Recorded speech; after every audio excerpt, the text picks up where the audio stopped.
without further ado, I'd like to welcome our speaker, Greg Lane, who's a community manager at Big Huge Games. Awesome, thank you.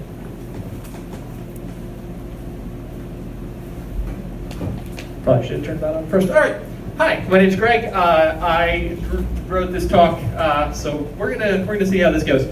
This is about facing imposter syndrome. So we're gonna go over a little bit about what imposter syndrome is and what and how to identify it, and maybe some things to get yourself out of a slump if you're feeling like you sort of don't belong. This art I did in Magica Voxel. It's a free program to make voxel creatures, and they turned out pretty cute. The thing about these sheep is that even the black sheep, even if you feel like you're an outcast, still a sheep at the end of the day. So they still belong with the rest of the flock. All right. So we're off to a good start. Quick title. Excellent. Did it. So I thought a long time about how to introduce myself and what to say, and this is what I came up with. Greg Lane had a difficult time writing a single sentence on why he's qualified to speak about imposter syndrome. Thank you for coming to my TED Talk. Yeah! You did it, hooray! All right, so yeah, I debated for a long time. Do I have enough indie cred to talk about this? Do I have enough whole industry experience to talk about this? Am I too scared to say yes? I felt like I've worn a mask from time to time, or felt like I don't know what I'm doing. So kind of. So I'm going to step through a couple of things that I've done just to say that yeah, I have done some industry stuff. One of the first things I want to do is play a real quick video. This came out of Play NYC last weekend.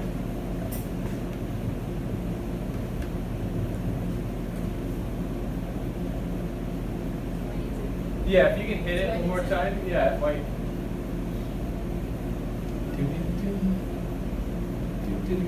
Oh, there's. Imagine fantastic beatboxing music. So this was a teaser trailer of a bunch of game studios. There's Avalanche in New York. It's a great setup showing sort of the talent display. And for some reason, later in this, they include one of the games that I worked on. It's a tiny point-and-click adventure that uses Unity store assets. And I sort of asked politely, and I got featured alongside all these other great devs and great studios and like titles you've actually heard of. And here's like weird little indie efforts. So that was a really great honor to sort of be included with all these other great devs.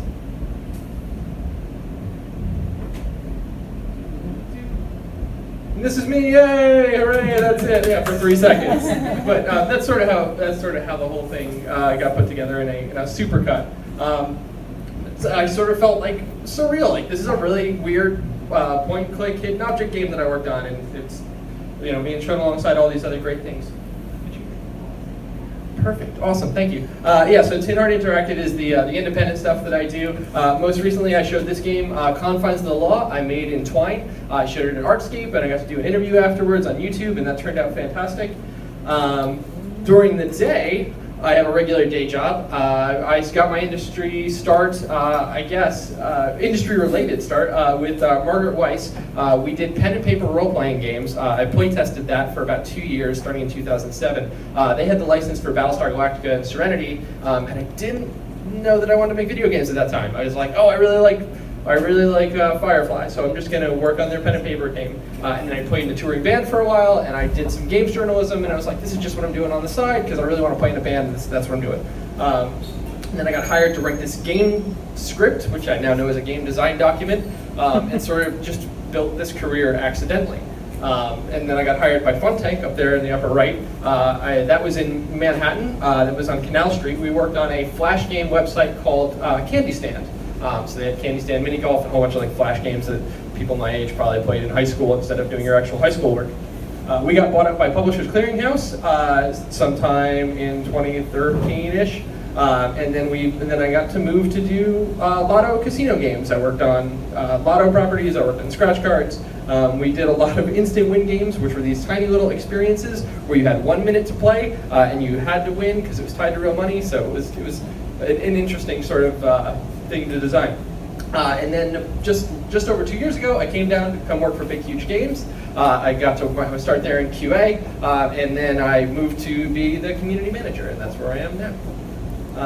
So I do live streams and that kind of stuff. That's me. TwitchCon this last year. So I feel like I'm sort of, I'm in the industry, I guess. And that still seems weird to think about. Especially it's weird to think about because, I mean, I look like this is a super dark photo, so I apologize for 2K, but it's a whole bunch of white dudes, all dressed the same and all looking the same, and I've got a paneled shirt on. Like, I'm giving a talk about imposter syndrome, but I'm a white dude with facial hair, so I look like what the industry standard is, right? So why would you feel any different? Like, you look the same. But I've got a cautionary tale about looking the same or looking the part. All right, there's a president, and he was elected president in 1920 as a Republican candidate, and he was told, like, oh, you look presidential, we should make you the president. So I'm talking about Warren G. Harding, of course. He was the 29th president of the United States, and he was largely ineffectual. He claimed that he supported things like women's suffrage and then never showed up when the vote actually happened in Congress, so good on you, mate, I guess. And he was political insider Harry Daughtry promoted him for the Republican nomination, and under this total guise that he looked like a president. All right, he had multiple affairs that they had to pay off while he was running for president. He was largely ineffectual, and he died of a heart attack 2 years into his term. So sometimes looking the part doesn't actually mean that you're qualified to do what the thing is. So having a little bit of doubt might not be all that bad. Anyhow, I've rambled on long enough. Let's get to some of the heart of the conversation. What is imposter syndrome? Really okay? Yes, I'm acting like I'm okay. Please don't interrupt my performance. I'm doing perfectly fine.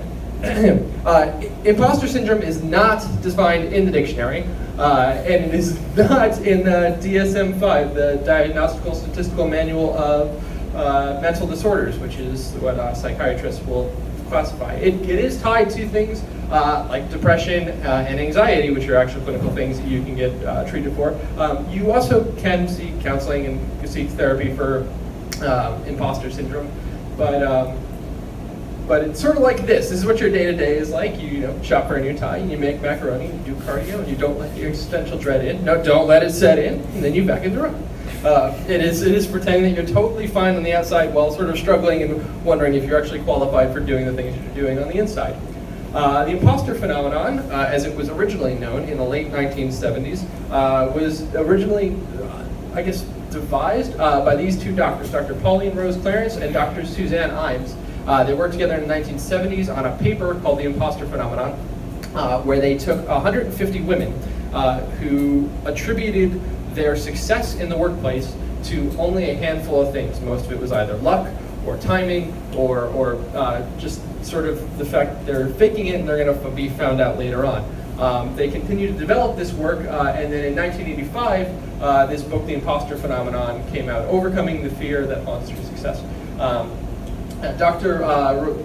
Pauline Rose Clarence also did a test, and she came up with this scale, the Clarence Imposter Phenomenon Scale.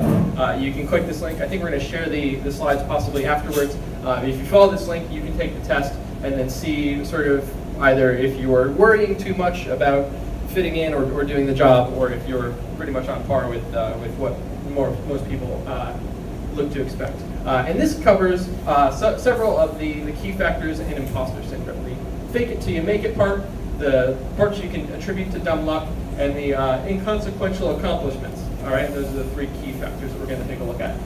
The first, number one, you're faking it. And at any moment, you feel that somebody's going to come up to your desk and be like, Mr. Lane, we looked into that thing that you were doing in New York, and it doesn't actually qualify as games. So if you can pack your bag and please leave, that'd be great. So I am, and I'm sure all of you have felt at certain times like, oh, if somebody finds out what I'm doing, I get to make games all day. They're going to find out, they're going to take that all the way from me, and they're going to put me in a suit, and they're going to sit me down at a table, and they're going to say, here, you're now a bank teller, you can help people facilitate their regular transactions, and you don't get to play anymore, and you don't get to have any fun. So this is, so that's number one. That's sort of the very first thing.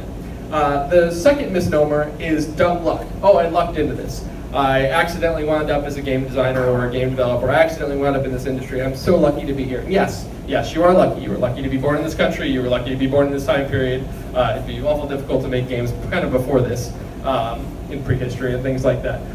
But especially with this picture, look at random number generators, right? You're game developers, you know how random number generators work. Even if you have a 99% chance to hit something, you can still miss twice in a row, all right? Luck is not as lucky as you think, and there are numbers under the hood that you can change and affect. So that's something that you need to think about if you ever attribute your success just to dumb luck, is that luck can sort of be changed or altered. And now I've lost my quote, I apologize. Luck is what happens when preparation meets opportunity. See, if I was prepared, I would have had that quote right at my fingertips. This is a talk in Momentum. So that was the philosopher Seneca and my dad. And the third misnomer is inconsequential accomplishments. The fact that you can downplay the things that you've already done.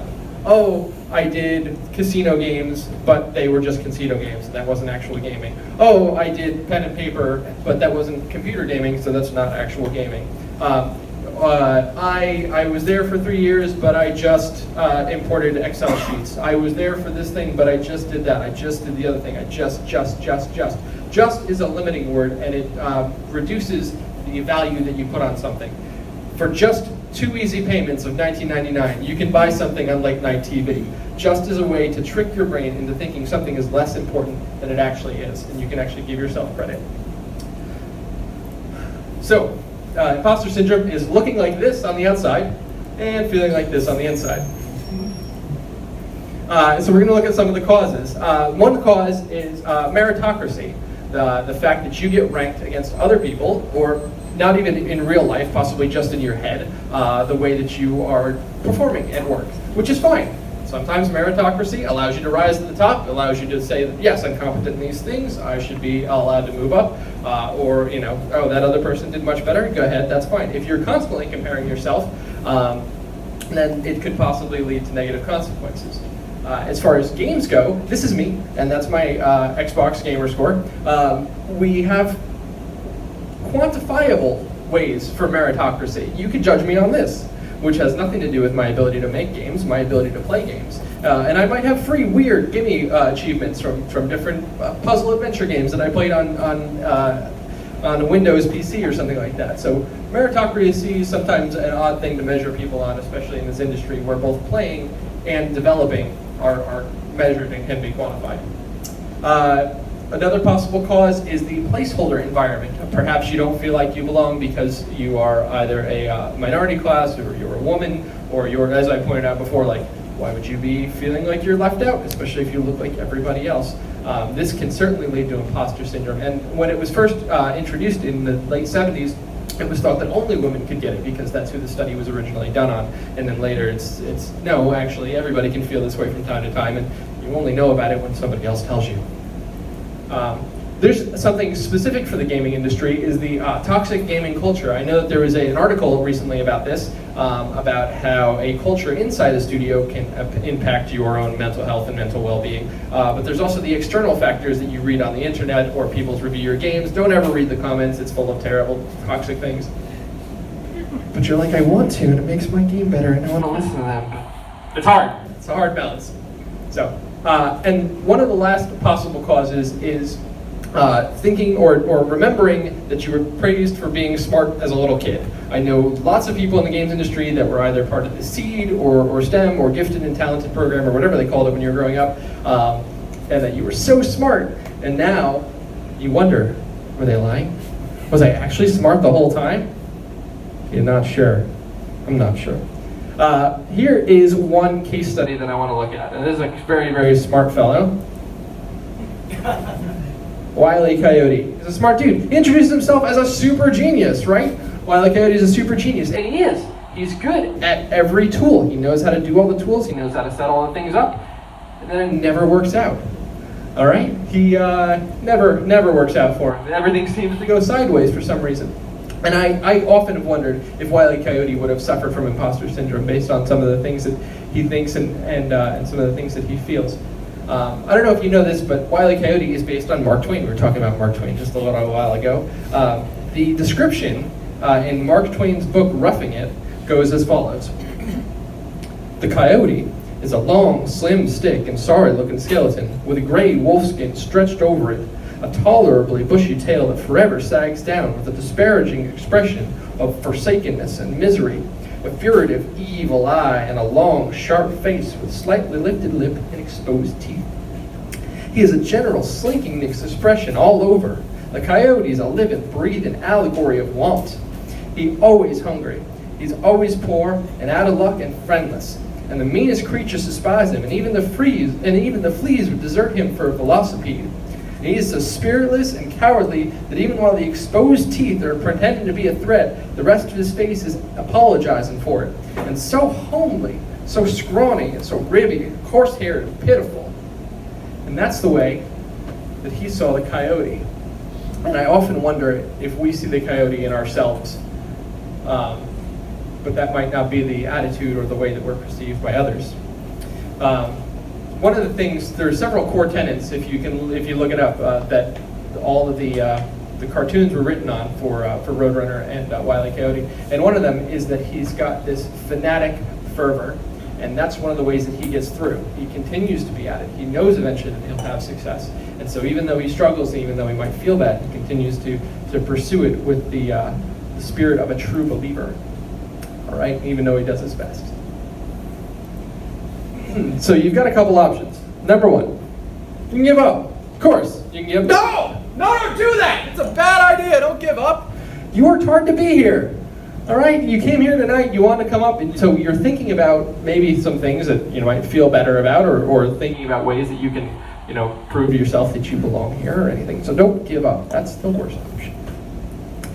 You need to know that you're not alone. This pie chart proves it. Look at that. 100%. That's no random number. 100% people have sometimes doubted themselves, all right? Every school child who has started didn't know anything, so they must have been faking it, right? At one point, they must have just been pretending until they figured it out. So there's no shame in that. Another thing that you can do if you feel bad, you can review your success. This is, I was thinking about trophies and awards and things like that, and this is the bookcase from Zork. And so sort of as you play Zork, you collect all these trinkets and you can go back and sort of see all of your accomplishments as you play the game.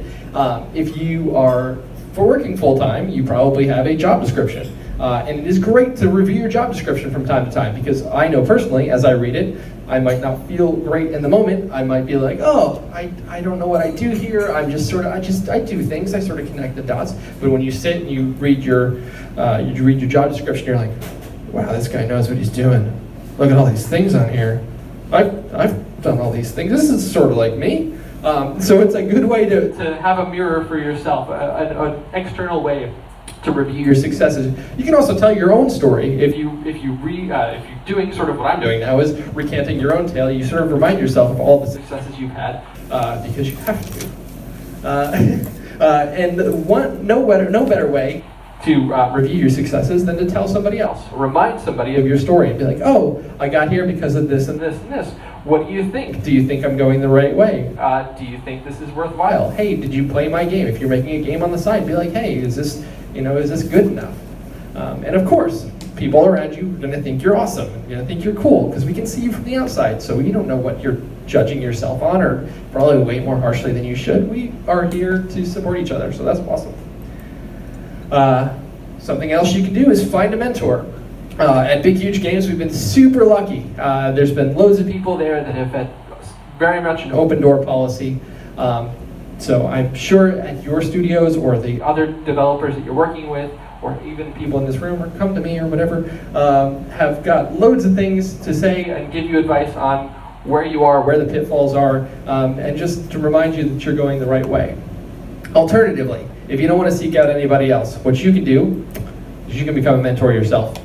You can find a person. There's always somebody who's looking to be introduced to the art of game development. There's always somebody who says, oh, this is fun. Isn't this mod neat? Isn't this game neat? Isn't this? There are always people that are looking to get into the industry. And in the local area, there's Code in the Schools, that's on the bottom left. You can certainly volunteer your time and help some kids. There's the IGDA Baltimore. I volunteered for this, so that felt good to sort of help and prove myself and tell my story. So there's plenty of chances for you. When I was in New York, there was a game jam for high school kids. And there were plenty of adults around and involved, but couldn't participate. I didn't touch the code, I just gave advice.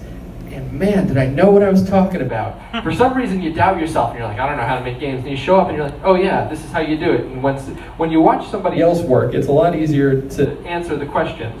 rather than answer the questions for yourself sometimes. So being a mentor is a great way to help A, make better game developers in the future, and B, convince yourself that you know halfway what you're talking about.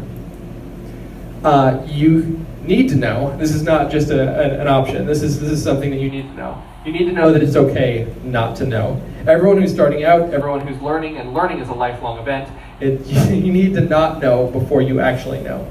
So if you have a little bit of doubt, like you don't know what you're doing, it's fine, that means you're learning. And that goes hand in hand with failing. Failure is learning. Sometimes you need to do it yourself. You need to touch it with your hands and your fingers and break it, and then you figure out how it goes back together. And through this repetition of trying and failing, then you'll eventually get to that 1,000 tries and you'll be able to make your light bulb. This is exactly how we design and develop our games, right? You write your code and it doesn't compile. Okay, so then you write your code and it compiles and crashes. All right, so you write your code and compile and crashes, and then you fix the bug, and then you've got 99 more bugs. And then eventually, you'll be able to have a product that at least halfway works, and you can be able to show it to somebody else, and that's the success point. So you can work on yourself the same way you iterate on your games to make them better and better and better. And failure is definitely part of that, and you need to know, and it's okay to fail from time to time.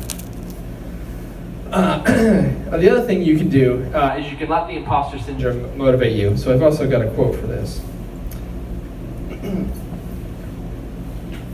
When life gives you lemons, don't make lemonade. Make life take the lemons back. Get mad. I don't want your damn lemons. What the hell am I supposed to do with these? Demand to see life's manager. Make life rue the day, Cave Johnson Lemons. You know who I am? The man who's gonna burn your house down with the lemons. I'm gonna get my engineers to invent a combustible lemon to burn your house down. So, you know, you can take that as motivation, I guess.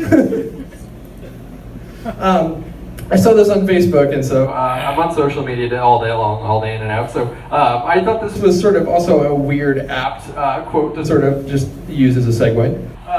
So you're a ghost driving a meat-coated skeleton from made of stardust. What do you have to be scared of? Other than bad drivers. As I said before, failure is part of the learning process, and so I wanted to talk real briefly about the Dunning-Kruger effect. This was a question in HQ last night. I don't know if anybody else plays that, but we're going to win all the money soon, I promise. So the Dunning-Kruger effect is the explanation on how novices believe that they know nothing, and people that are experienced believe that, what did I say? Did I say that backwards? Novices believe they know everything, and experts believe they know not that much. Everybody starts here at the bottom left-hand corner where confidence is low and your wisdom is low. That totally makes sense. You're starting out, you don't know anything. Your confidence builds rapidly as you get just the tiniest bit of wisdom. So you learn 3 chords and you can play Wonderwall and you know guitar. That's awesome, good for you.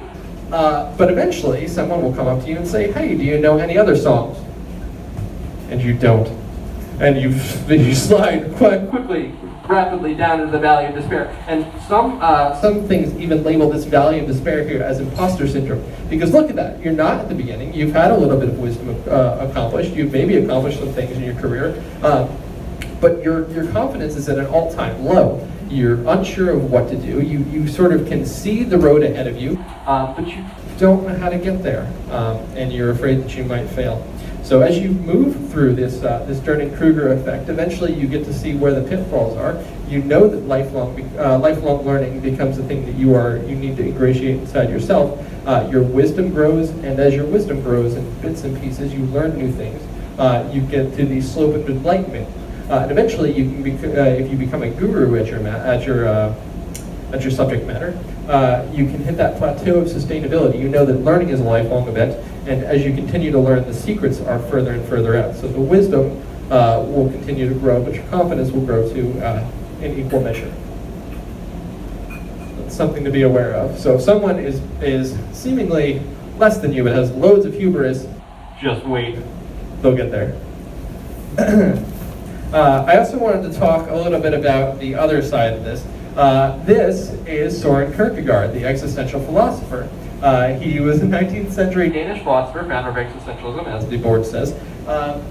He literally invented the word angst in one of his 15 books that he wrote because he was so concerned about death that he wrote 15 books, cranked them out in a short period of time, and thought all about the mind and all about the self. He had 3 ways of looking at how you could spend your life. You had the very entry level way you could spend your life, just doing that sort of working menial task, right? So day in, day out, and that's totally fine. You can devote yourself to one step higher and have a little more fulfilling of a life if you work for a meaningful task. So like I guess the first step is that basic like living, like you live to eat and you live to sleep. And then the second step is like, oh, I live to work and have a job and have a little bit of a fulfillment. And he had this third that was a higher calling. It's a third step. So if you want, you can view that as your holistic career, in which we get the leap of faith. Sorry, that was a long roundabout way to get to the leap of faith, but I promise it'll pay off. If you are feeling low, if you are having the imposter syndrome, if you're questioning whether or not you belong in the industry, if you owe your success to some dumb luck, you need to take a leap of faith and believe that you belong here. This is a weird industry full of weird individuals, and it's all the better for it. You can approach the leap of faith in a couple of ways. We bring back Wile E. Coyote. You can either approach the leap of faith like this. He is a true believer, and he doesn't fall until he looks down. So if you are approaching the leap of faith, don't look down. Know that you'll be all right. I challenge you to do the other. So this is the way you view yourself, right? If you're not looking down, you know that you won't fall. But you do need to remember that imposter syndrome is only on the inside. Other people are viewing you as cool and awesome. And so the coolest, awesomest person to ever take the leap of faith, of course, is Indiana Jones. And so Indiana Jones bravely steps over the cliff edge and steps through the leap of faith and survives, right? So either way, you get to make that jump and make that leap, and you survive, all right? So if you can't approach it internally as Wile E. Coyote, I challenge you to know that we're all going to face it as Indiana Jones. And as my final send-off, I do want you to be excellent to one another and to party on. And that's about all I got. I hope that was enough. I hope that sort of answered a little bit about what imposter syndrome is and maybe some ways to deal about it. I know at the end of these, people are like, are there any questions? But that might be a little weird. So I don't know if anybody's got any stories that they want to tell, or if there are any legitimate questions I can answer, I'd be happy to do that. Oh, I got a question. Yes. When you were working for that company that got bought by PCH, did they give you a giant novelty check? No, they didn't. I didn't get any giant novelty checks. I got a regular size check one time for like $2, like a pitiful amount of money because it was like some correction for my paycheck, and I almost framed that instead, but I did not. No novelty checks, unfortunately. Awesome. Yeah. Yeah, do you have any comments on the concept that society kind of romanticizes modesty and shames almost a Gaston-like personality? So, like modern society? Because I Yes. feel like traditional society, like Gaston was like alpha male, like he's the best because he's going to survive. That sort of I was using animal that as a frame joke because I thing. couldn't really think of like a kind of the opposite of modesty, whatever that may be. But Yeah, hubris or arrogance. Yeah. Sure. So does modern society view that as a perk now to be sort of the meek? Unless you don't think so, then I mean, Unless that's what the corporations want you to believe. it's sort of both. You need to be a personable human being when you deal with other human beings, but there is a little bit of confidence to be had, and there's something attractive about being confident. So. Awesome. I know that was a little weird and a little scary, but thank you so much for coming out. Thank you for sticking with it.